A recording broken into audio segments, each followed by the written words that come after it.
Ahoj lidi, asi si říkáte, co se v těchto chvílích děje.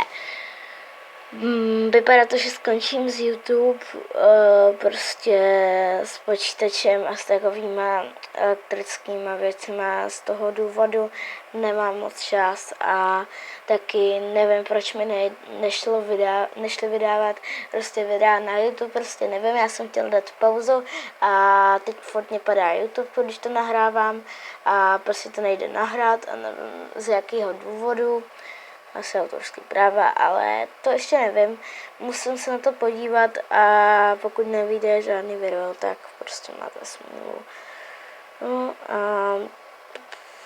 prostě kvůli tomu